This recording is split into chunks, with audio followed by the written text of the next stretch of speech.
So, John, you have been listening to me, and I've been listening to you. Last two episodes, we haven't had a guest. It's been kind of lonely around here. Yeah, I'm sick of it. Are you ready for another guest or something? I don't know if I can listen to more of this. Well, I'm sorry to the people, but I got a little surprise for you. We've got a little bit of a last-minute guest today. Joe Grieshop from JOCO. I think it's JOCO Fabrication or something awesome. like that. We'll have to talk to him. He is another UA 2020 participant. Nice. Went wheeling with him for a week in a awesome rig. I want to bring him on and talk to him about his rig, and of course you can ask him all sorts of questions as well. I got one right off the rip. Okay. Well, let's just hang on a second, and as soon as we do the intro here, we will have Mr. Joe on. Sounds good.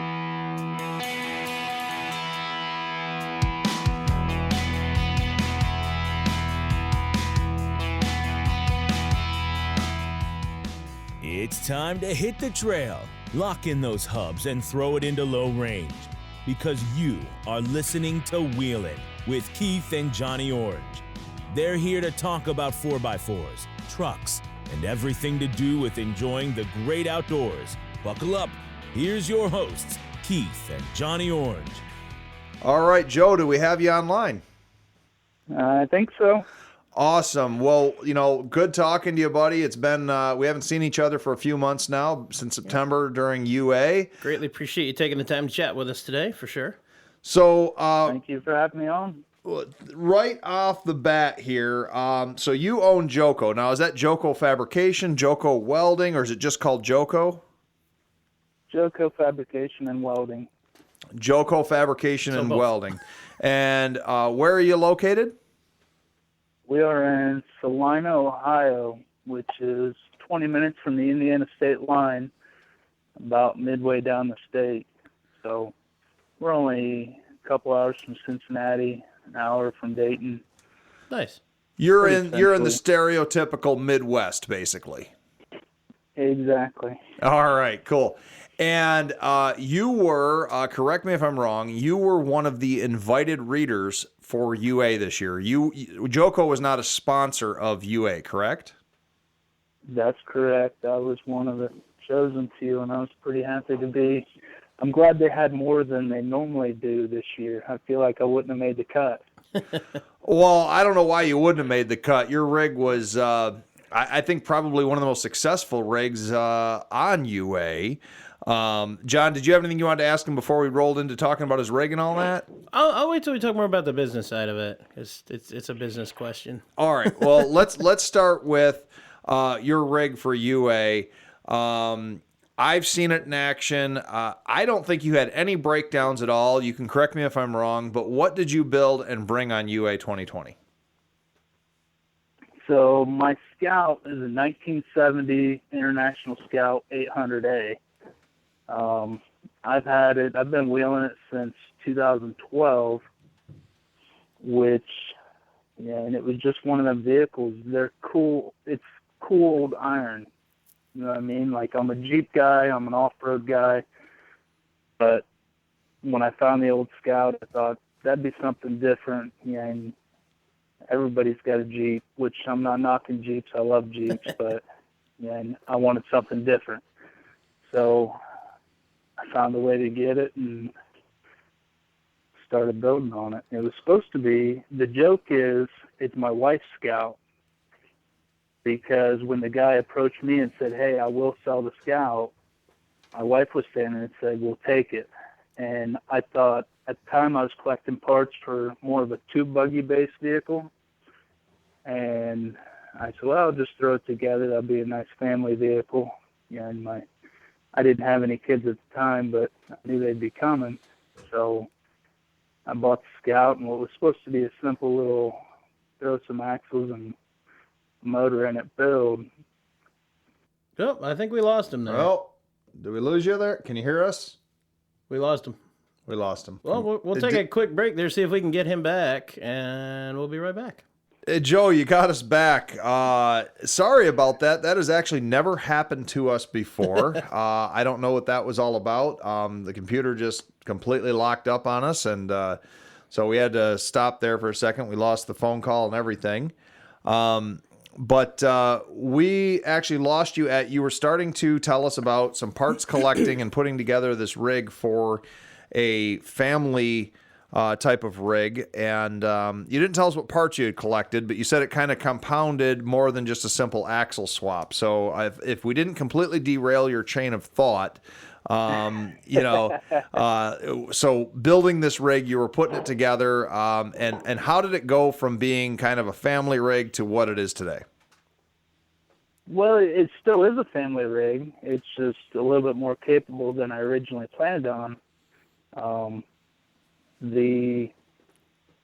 don't know, it was supposed to be, I was building a 2-buggy, and I thought I'd throw this together for a family rig, and the wife could beat around in it a little bit, but it quickly turned into, 1 tons, and I put a big block, and I must have been rambling on for a while because I didn't know where I lost you at. That's all right. We didn't hear anything about a big block. So you originally had a big block Chevy in it? Yeah, I had a big block 454 in it with a Holly projection and a 400 turbo with the off-road design 203, 205 doubler.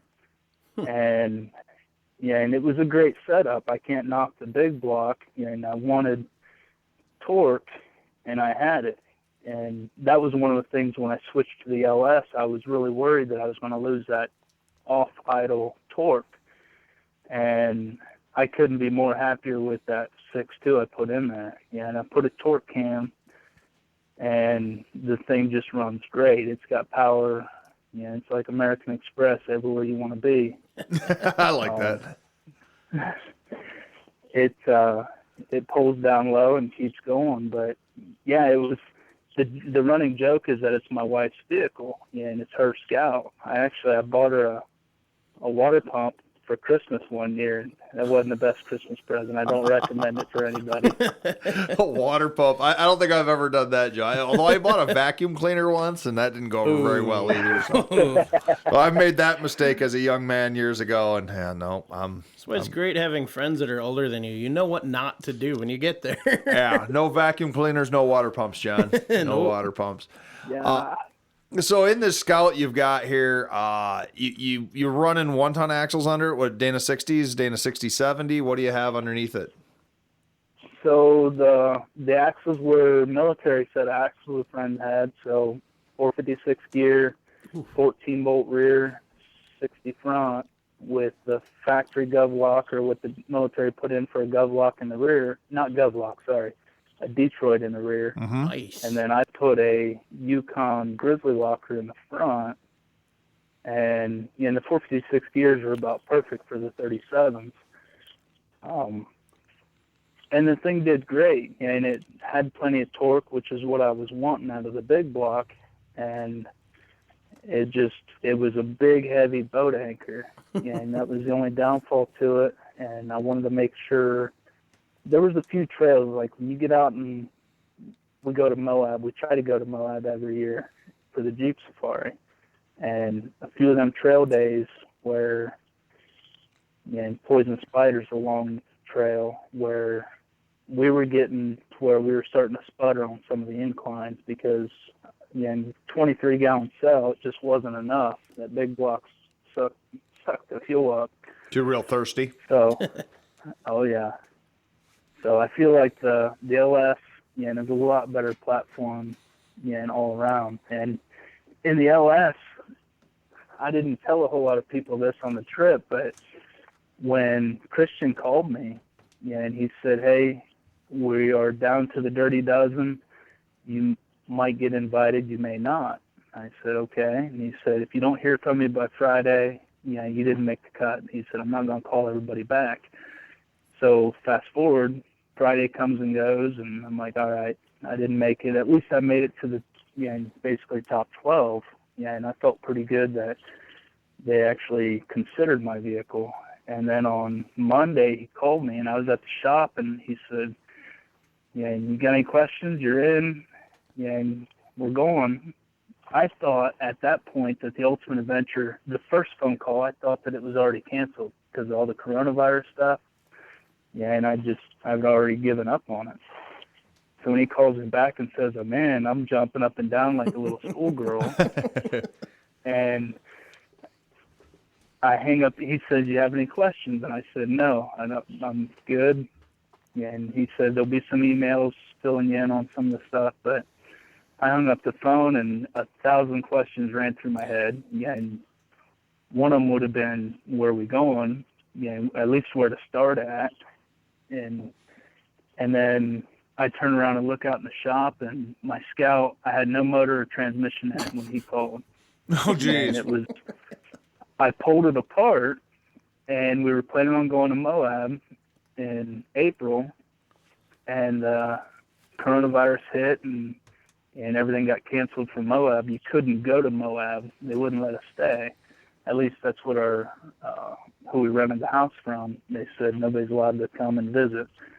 So, yeah, and I pushed the Scout off to the side and started working on customer stuff. Yeah, and make hay while I can since all this virus stuff was going on. So when he called, I looked out in the Scout, or at the Scout, and said, "Oh crap, I got a lot of work to do." The motor was there, the tranny was there. I had already had the motor, like I rebuilt it, and I had the tranny rebuilt. So it was just a matter of getting it in the vehicle, getting it wired, plumbed, yeah, and I added some extra stuff for the trip. But yeah, it was a lot of work. I didn't do a whole lot of work at the shop for customers. It was more, I need to get the Scout done because this is a trip of a lifetime. I'm not going to miss this.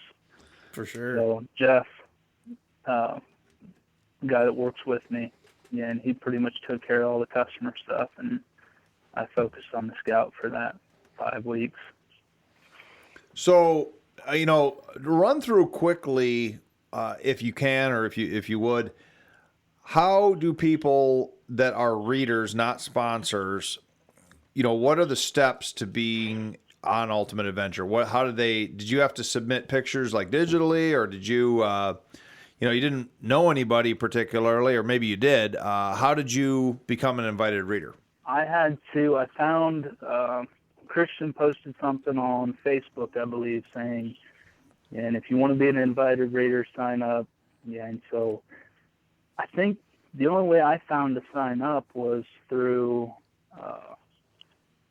what's the other social media? Not Facebook. Instagram? But, Instagram.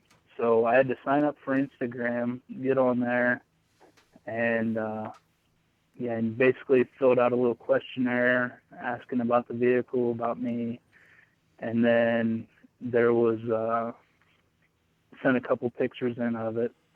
And when he called, the first time he called, I was at home. We were cooking on the grill with family and friends are over, and he called on that day, and he asked a bunch of questions, and it was the same thing. I'm jumping up and down like a schoolgirl at a Britney Spears concert, and I hung up the phone, and I said, I was talking to my wife at this time. I said, he asked a bunch of questions about Scout, but I said I felt like it was more of a job interview, like they were questioning what kind of person I was. Yeah, and it would make sense. I mean, I wouldn't want to spend a week in the trails with the loudmouth and butthole. So they probably do kind of screen their participants that way and kind of get a feel for who they are. But I don't know if he made the right choice or not, but I was glad that he picked me. He made a fine choice, Joe. He made a fine choice. And who did you bring along with you on the trip? Because you had a co-driver as well. I brought Cody Welker along with me. Cody's been, and he was one, I was working on a Jeep for his dad, and Cody was still in high school, and this was in the early days of my shop. But, and Cody's a younger high school kid. He was playing football, but he liked to wrench on stuff. And it wasn't that he didn't know how to do it. He just, he was a younger kid. So when we were working on his dad's Jeep, he started coming up and hanging around the shop. And he never left. He helped out with his dad's Jeep, and he did so good, and he learned so much. And then he started helping with every other vehicle, and that I was working on in my Scout. And that was, and I brought him along because he helped so much with my Scout. And he's a smart person, and he did a good job. So so that's how you got him there. That's so he works for you now? No, he doesn't work for me. He's just a good friend, and he helped out so much with the Scout over the years when we originally built it. Gotcha. He was the one that had to come. That's awesome. Am I mistaken here now? You didn't have any breakdowns on UA, did you? No, I had that shock mount crack, which, man, it was, 8 years I've been wheeling on that thing, and constant abuse. That's a it's pretty no wonder minor I did. thing. One shock mount. Yeah, that's pretty minor. Now I was really happy. Yeah, and all the stuff that could have went wrong, especially with all the new wiring and new motor, new transmission. Yeah, and I didn't know what to expect of the trip. So I was really happy with that shock mount. We had that Premier power welder. We fired it up, got it welded up quick. Nice. And Chris Durham let me borrow his hood. I forgot to bring a helmet. So he let me borrow his hood. And I didn't know how many Premiers we had on that trip, but I didn't know that you had used yours to weld that up. That's pretty cool. I want to get one of those things, man. Yeah, they work very well. They work very well. So Joe, you also were one of only a couple of participants, and correct me if I'm wrong here again, but you didn't have any sort of weather protection with that rig, did you? no, and I don't know why I didn't. I've got a full hardtop that I never put on the Scout. Yeah, and I could have very easily bolted it on. I actually, when we got back, I put it on, and I met Keith Bailey down in Tennessee. We went wheeling a couple weeks after the trip, the adventure. And I put it on because I had my kids with me. But that was the first time that I've had it on, and I don't know why I haven't put it on sooner. It's kind of nice. Did you trailer your Scout to the end point, or did you drive all the way from your shop? Yeah, we trailered it to Jason's from Twisted Customs at the finish line, and then drove it to the start in Kalispell. And I didn't know, in the beginning we talked about it, me and Cody were going over how we were going to coordinate this, and then I kind of wanted to drive to the beginning. I said, and everything being fresh and new, I said, I hate to break down. I said, I at least want to get the Ultimate Adventure sticker on my windshield. There you So go. if we trailer it to the beginning, at least I could get that far. Yeah, that's something, I know Chad, it wasn't necessarily a complaint, but he had said that he is surprised that they don't try to make Ultimate Adventure kind of loop back to whatever point you start from. And I told him, geographically, it doesn't always work that way. But that was kind of his thing. He's like, well, logistics of getting the rigs from one place to another at the beginning of the ending of the trip was interesting. And of course, everybody figured it out.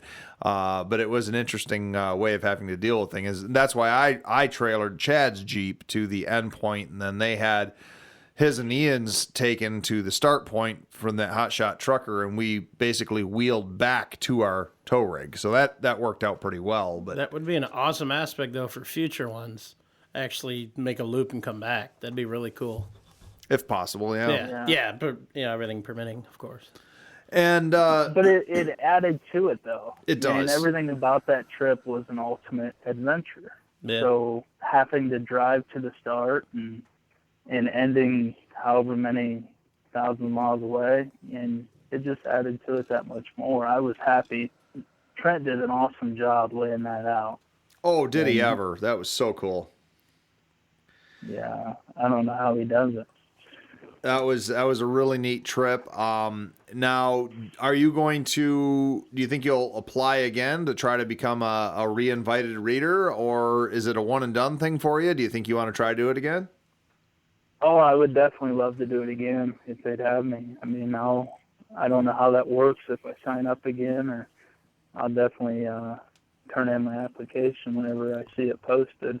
I did talk to, I think it was Trent that was explaining it to me. One of the guys was explaining it to me, but basically they will re-invite one or two readers, and then you can always apply again to go on. And it sounds like maybe that's part of the thing, like in a couple of months, if you haven't gotten a call from somebody that says, hey, just come next year, then, send in an application and you might be considered as a, re-invited reader. I think you had on this trip, do we have 3 or 4 rigs that were invited readers this year? I know it was more than the normal, like 1 or 2. Yeah, I think it was at least 4, because there was Derek in the Chevy truck, Brody, the pastel side chick. Yep. And the Land Cruiser. They were the returning readers. Yeah, because they went up to Alaska with that last year. Yeah. Very, very cool. So what was your favorite part of the whole trip? Like what was to you like the best part of UA? It's hard to pinpoint one part of it, because everything grouped together and is what sticks in my mind. The people were awesome, and going into it, I didn't know what it would be like. You got a bunch of people from California. Just the whole group of people put together, I didn't know what it was going to be like. And they were all super relaxed and easy to get along with, and people that you would spend a week on a road trip with. And I got his very gentle dig against Californians there. I did get that, Joe. That did not go over my head. You're like, a bunch of people from California. We know what you mean. Yeah, we're Michiganders here, so we know exactly what we're more neighbors, you and I and John here, than most of the people on that trip. Like you said, most of them were West Coasters. They don't know what they're missing. And I'm not trying to knock California people. I mean, I have family out there, but I don't know. We know what you mean. One of the things that I thought, one of the reasons I think you stood out as a very successful wheeler on UA was you are an East Coast, Mid-East wheeler. You're used to wheeling a combination of rocks, mud, trees, all of that stuff, where some of those West Coast guys are really only familiar with rocks. Now, granted, most of this trip was rocks, but I've said that many times over the years that you really have to wheel the East Coast and the Northeast areas of the United States to really get a combination of all the different types of wheeling. Because we get snow, sand, rocks, mud, we get it all here. And, some of that stuff they just don't get out west or down south. They're not used to, the types of terrain that we get out here. We might not have the Rocky Mountains, but we have a lot of just different types of terrain to have to deal with. And, you have to be a little proficient in all of them. You have to be a jack of all trades. Right. But and I used proven parts. I mean, it's not like I was pulling a bunch of stuff out of thin air to use. It was an LS motor. The 6L80 is a great transmission. The off-road design doubler kit, I mean, it's been proven for years with the 203, 205. And it wasn't like I was putting a bunch of parts together, and they've been proven for years. And they just work. You don't have to worry a whole lot about them. And what I saw was, and what I was more worried about, was the road driving portion. And what I've seen in the past Ultimate Adventures, watching the movies and videos on Motor Trend, and that's where a lot of people fail. It's not so much the off-road part. It was the road portion. And when they say, make sure your vehicle can do at least 65 on the road, and we hit a lot faster than 65 and maintained a lot faster than 65. And that was the part that I feel like, as future readers' rides or future people that do the trip, they want to make sure that their vehicle doesn't have 538 gears with a set of 38s with a 3-speed 1-to-1 transmission where they're going to be spinning 3,500, 4,000 RPMs for an hour at a time. And that would just kill a vehicle. I felt bad. Like, there was a couple, and Ian, which you saw, he had problems with transmission overheating, and he's running, 529 gears or 540 gears with them 42s, but with a 400 turbo. He's got no overdrive. Same thing with Brody and the side chick. He's running a 350 turbo and 38-inch tires. I think he had 538s maybe, but and as far as driving down the road, that's cruising. That's singing some RPMs for a long period of time.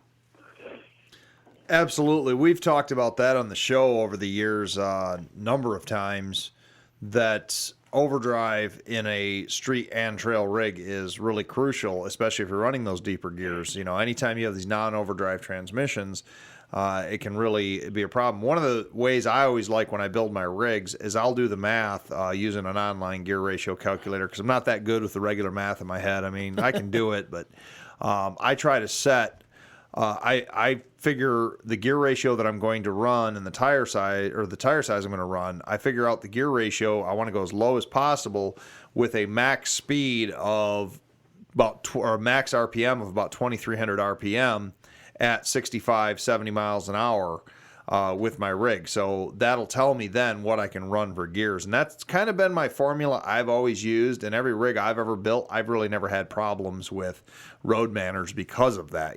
I'm not, like you said, clipping down the road 3,500, 3,800 RPM with a V8 or even a V6 or whatever, just making that thing scream and overheat and all that. You want to keep it more to where it's used to operating as a daily vehicle. And right. I think that's why you were quite successful there. See, I got something totally different out of that last piece of conversation there. All I heard was that you were all running automatic transmissions and having problems. That's my take. And some of my favorite rigs this year were the ones running the Cummins 2.8, and they were all running manual transmissions. And I think they're all running different manual transmissions. And some are running the 4050s, some are running the Tremec, or not Tremec, but the AX15. And that was what I was glad to listen to. Quick Draw episode you guys were posting, and I didn't realize he offered so much. And the only question I had was, is he offering the complete conversion kits with the motor and the bell housing adapters, or yes, he what is. all is Chad offering? Yeah, he is now. They have conversion kits for a couple different vehicles. He's just kind of starting into that because he was in the adapter business for the last several years, and then people were calling him more and more wanting a bolt-in package. So I think he has a bolt-in package now, at least done or in the works, like really closely done, for the 40 Series Land Cruiser and for maybe for the Scout. I'm not sure, but I know he has it for, I think, the CJ, TJ, and JK platform Jeeps. I don't know if he has it for the JL or the older Jeeps, but he's starting to get more and more of those, and he's actually doing a special, not to plug Chad too much, but he's a good friend of ours, so we do a lot, but he's running a special. I think it's still going on, where it's an extra $5,500 or something like that. He does the complete install on your rig, and then he uses that as a pattern for future ones. So he's got a lot of stuff going on, and people can check out quickdrawbrand.com to get information about that. But speaking about businesses, we need to talk a little bit more JOCO. Like, so your shop, what do you do? What's your bread and butter there? Yeah, what's your forte? What do you do over there, Joe? I don't know if there's any one thing that I do more than anything. And I like working on the off-road stuff. So right now in the shop, I've got a 76 Scout 2 that's a really nice Scout. As far as what I see around here, most of them are pretty rotten, which makes it that much more of a shame that Jeff rolled his Scout as clean as that thing was, yeah, it almost makes me cry. And I'm not necessarily a Scout only guy, but it was just a really nice Scout, and I appreciate cool vehicles. So, but as far as in the shop, I mean, I've got that Scout. I'm putting fuel injection on it, yeah, which is a Hamilton fuel injection, which he makes specifically for the Scouts. Yeah, and it's the way to go when it comes to Scouts. I've got a 68 C10 pickup in there that I'm lowering, and it's two-wheel drive, so I'm dropping it down a little bit, putting disc brakes on it. This thing had four-wheel drum brakes, manual drum brakes, so just to make it more drivable and make it, yeah, and drive friendly. Yeah, and it's an older guy. He's had it for the last 25 years. He said, let's lower it down a little bit, make it so my wife can get in and out better.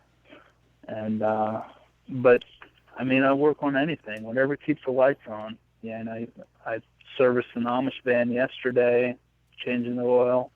We do a lot of welding projects. Did you say an Amish van? An Amish van. So where we're at, close to the Indiana line. So you had to change the oil on the horse or the... I don't want to know about that process. Where do you put the filter? That's my only question. I know what he's talking about. They will go out. They'll have vans that they take people out to different areas and work. And so you were working on their van, huh? Working on a van, yeah. But we also have 3 Bridgeports, 2 mills. I said that wrong. 3 Bridgeports and 2 lathes. Which Jeff that works with me is he's a good machinist, so he takes care of all that stuff. I use it more as a drill press more than anything, but he's a really good machinist, so he takes care of all that side. So we do get a lot of stuff like that in where it's one-off parts. Yeah, and if you're making 50 of the same part, that's more shop that's got CNC, stuff like that. But one-off parts, yeah, we'll make those. And then Napa Auto Parts is right next to me, so they get any broken bolts off in a head, yeah, and they've got a machine shop. So they'll bring a lot of parts over to me, and I bring a lot of the parts over to them. We kind of trade work. Cool. But, yeah, we basically do whatever keeps the lights on. Very cool. I got one very, very important question I think everybody here is going to want to know about your fabrication operation. Miller or Lincoln? What's that? Miller or Lincoln for your welders? My shop is 50-50. Oh. I've got 3 Lincolns and 2 Millers. Yeah, and Miller's being one of the MIG welders and one of the TIG welders. And then my portable Ranger 8 in the bed of the truck is a Lincoln, and another, my 350 MP for a MIG welder, which is an awesome machine. Nice. Is a Lincoln. Yeah, I'm kind of a horror when it comes to welders. I'm not. What do you prefer doing the most? Like, what is, like, if money didn't matter and you could continue doing one thing out of your shop, what do you consider yourself like best at? What do you enjoy doing the most? I like building vehicles, and I like building roll cages. Yeah, and roll cages is something that not a whole lot of people do. And if you take your time and do it right, and you stand back and look at it, you can be proud of it. Yeah, and it's not, like I said, it's not something that everybody does. If you don't have the welder, you don't have the bender, and it's just, I think they're cool when they're all said and done. So I like doing roll cages. The downfall is they're time consuming, and I don't get to do a whole lot of roll cages like I would like to. There's just too much other stuff coming into the shop, and it's better money doing the stuff that comes in and goes back out. And as far as the shop standpoint, if I spend a week working on a roll cage for a custom Jeep application, and it just doesn't pay good enough. So, yeah, you asked me when we were on the trip about like different motor swaps as far as getting into the newer Cummins motors or just doing the old 12 valve. And I said I do the 12 valve, but I'm not opposed to doing a new electronic motor. And I like the new stuff. They've got way more power, it seems like, more reliable power. But again, when I say reliable, you do have to deal with all the electronic stuff. So I could go either way. I do what I'm paid to do. So I haven't had a chance to do any of the new electronic stuff yet, as far as a newer Cummins 24 valve or 6.7. That totally makes sense. You said you like doing the roll cages. Do you also do those for drag cars and some of the stock cars and sprint cars and stuff? Because I know like drag racing's really popular, Indiana, Ohio, things like that. Do you ever get involved in any of that? Oh, I do. Yeah, and usually the ones that I get involved with are the guys that try to do them themselves, and they mess up and the tube ends up being too short, and they say, no, I'm just going to pay somebody to do it. Well, yeah, And the as far as NHRA the is very picky on the way the roll cages can go. They can only be out of square so much, and the welds have to be perfect, and there's all sorts of little tricks that they have to do with them. So it's cool knowing that if any of our listeners, you're in southern Indiana, Ohio area, things like that, and you need a roll cage, talk to JOCO out there. Talk to Joe. Joe, how can people get a hold of you if they want to talk to you about some custom build on their rig, or maybe their race car or anything like that, or an old car or truck that they want worked on? What's the best way to get a hold of you? The best way is by phone. Just give me a call. I don't deal that much with Facebook and the social media, as far as I don't pay attention to it enough for people to message me on those platforms. So if they call, it's phone number is 419-953-9709. And that's just the best way. And Perfect. And that's my cell, so text me, call me, leave a message. Well, it sounds like the family is home and kind of getting ready for dinner or whatever may be going on. But, so we probably should let you go there. But I tell you what, man, it's been really good catching up with you and talking with you about different rigs that you built and that you're working on and things like that. And, of course, reminiscing about Ultimate Adventure. Is there anything else? We are getting short on time anyways as well. Is there anything else that you would like to talk about, to add, to plug for your business, anything like that? I did have a question for Johnny. Yeah. I was listening to some of the other podcasts, and I could tell you're a stick shift guy, but Indeed. what are you building? Yeah, and I hear you kind of ask questions about different stuff, but what are you going to build?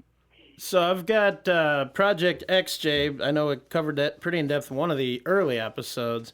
It's just a Cherokee project I've been working on for a little over 10 years now. And then my daily driver, 01 Wrangler that I diesel swapped, and lift, axles, tires, disc conversion, rebuilt the trans a couple times, and might be doing another one. You also have which your Jeepster. diesel swap did you do? The OM617, so a little Mercedes turbo diesel. Nice. So, yeah, nothing too crazy, but I like it. Which tranny behind it? AX15. Which transfer case, 231? Or? Yep, just a stock 231. The goal is keep it as stock as possible with it. So, yeah, it was a nice build. I like it. You'll have to go wheeling with us sometime. We're pretty, local here, Joe. And so, if you ever get time to come up to the mounds in Michigan, or we could come down your way or something like that. I don't know what events are coming up throughout the 21 season, but we should all get out on the trails eventually. I'm down. My Land Cruiser is in about probably as many pieces as your Scout sounds like it was before UA, but one of these rigs has got to get back together. We've even thought about doing a stalker run for some of the newer guys in the area and things like that, so that could always be fun as well. If it goes too much longer, my Cherokee might be done in time. Yeah, true. Is that the 15-year plan on the Cherokee, or? No, it was originally like a 2-year plan. Actually, originally it was like a 6-month 10 plan. years. Yeah. You've been really listening to our old episodes then, man. That's awesome. We appreciate you as a listener there. I didn't realize. Need to pay him or something. Yeah, I know. He's interviewing you. I like it. I'm all right with it. He's Bring it interviewing on. you, and that's something else. I was just up there in Michigan between Christmas and New Year's. We were up there snowmobiling, so Oh, nice. I probably wasn't too far away from you. Where'd you go?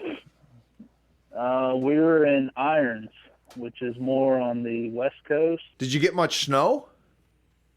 They had, when we got up there, they got another 6 inches while we were there. And we got some friends that have cabins up there, so we go up and visit and hang out with them.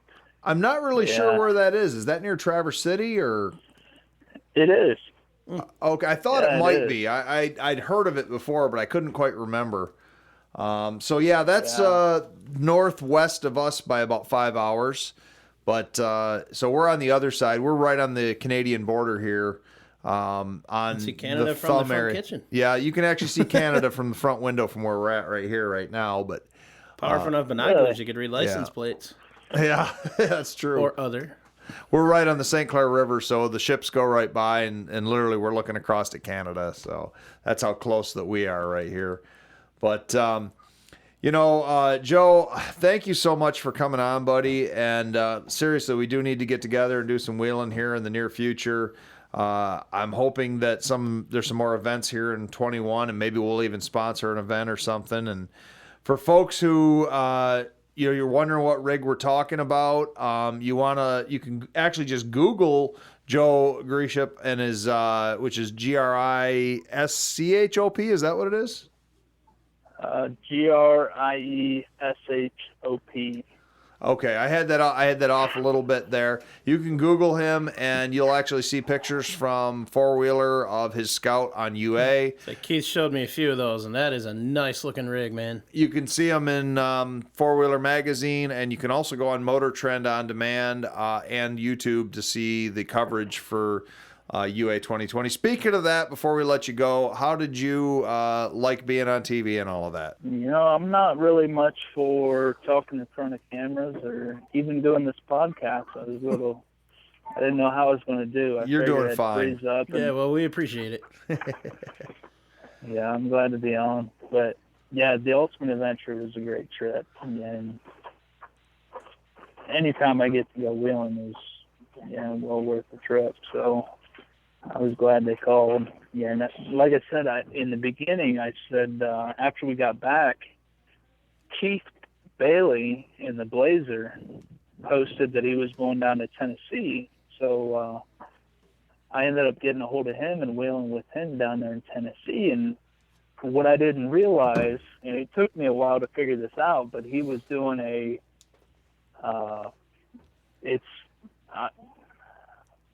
was 81 and older vehicles that he was taking on this trip, and I didn't realize that. So I kept saying, man, where'd you find this much cool old iron? Yeah, and there was a bunch of neat old vehicles. There were some Land Cruisers, Blazers, old Cherokee Chiefs, and just neat old vehicles that you don't normally see around, like where I'm at. Yeah, and I'm sure you're the same way. They're all rusted out and been scrapped for years by now. So to see all these vehicles out running around in the trails, it was pretty cool. And he put together this trip with for all these old vehicles, and I didn't know he does this every year. So I was able to tag along. Me and the kids went down there and followed them guys around. It was a neat little trip. That's awesome. Yeah, it's really cool, man. That's really cool. Well, sir, it has been a pleasure. Thank you so much for coming really on. appreciate the time. Thank you. And this episode will load in a few weeks. We'll tag you on Facebook and everything when it does, and you'll have to listen to yourself. And now that you're wheeling famous here, Man, tell everybody there we said hi. Yeah, good. My wife or my mom and daughter just walked in. All right. Well, we're going to let you go, sir. Thank you so much for coming Yeah, on. thanks, man. Have a good one. All right. Good talking to you, Keith and Johnny. You too, sir. Bye-bye. That was fun. That was fun. I love hearing these stories. I know I don't talk much on a lot of them, the interview ones, but I mean, you were kind of there, so it's kind of just let you roll with it. Well, no, I know that, but at no, the same point, I love it. That's the most I think I've ever heard Joe talk. He is a very Yeah. soft-spoken guy, not much of a toot his own horn type of guy. But I tell you what, the quality of that Scout that he took, I mean, she's all I banged saw the up. pictures of it. I mean, it's a little beat, but it's solid. The build it's quality is awesome. super solid. Yeah, You know, and it he doesn't sounds care like about it. trail damage. Like, Oh, no, that's cosmetic. yeah, it's I don't care the about looks as long as it functions. Exactly. That's with anything I do, just And about. I think he is probably the only rig that didn't have some sort of major breakdown, even like U-joint starter, whatever, things That's like that. awesome. Like you said, shock mount. That's very minimal. And after 8 years of abuse, it's impressive. Exactly. Maybe Nice. the Land Cruiser that went on as well. I think maybe he had something though. But yeah, that thing was just super solid, that's super awesome. put together, and he wheeled it hard. He wheeled it That's really awesome. hard. So, Nice. man, we're gonna keep rolling on this. But if people want to hear any more from us, or if they want to post pictures of their own Scout project, where should they get a hold of us? I like it. So facebook.com/groups. Look up 4x4 Talk, 4x4 Talk. And it's a couple quick questions. Get you on the page. Start posting, as you said, anything about your Scout. Got any questions about other vehicle builds, things we got going on, or just need advice, tips, suggestions, recommendations for your projects? Go ahead, post away. We'll weigh in. Other people can weigh in, of course, as they see fit. Can also reach us, well, not really reach us, but listen to our after show on patreon.com/wheelinradio called The End of the Trail. Get into some extra bonus content, things we don't necessarily get to in the show, and all kinds of extras. It's a little more not PG rated. We'll call it that for now. There you go, yeah. So a little more extra entertainment for you. Get more out of the show. Absolutely. And I'd like to thank once again Joe Grieshop from JOCO Welding and Fabrication for coming on. He's out in Ohio. Really likes doing roll cages and engine swaps and things like that. So if you're looking for somebody to do some custom work for you, like he says, he's got bridge ports and stuff in-house. He can do your custom fabrication, and I can attest personally, I've seen the quality of his builds, top-notch stuff. So you definitely want to give him a call. He said his number in the podcast there. You can also find him at JOCO on Facebook, I believe. And if you're interested in hearing more about the Museum of Off-Road Adventure, we are on Facebook, Instagram, and Twitter under Museum of Off-Road Adventure. You can find us that way. You can always tag us if you see something that's interesting. You can also join the Facebook group 4x4 Museum, which we do post articles and pictures of older 4x4 stuff and historical interests. So that's about it for me, John. So what do you say? That's about it for me as well. So with that, thanks for listening, and have a good one, everybody.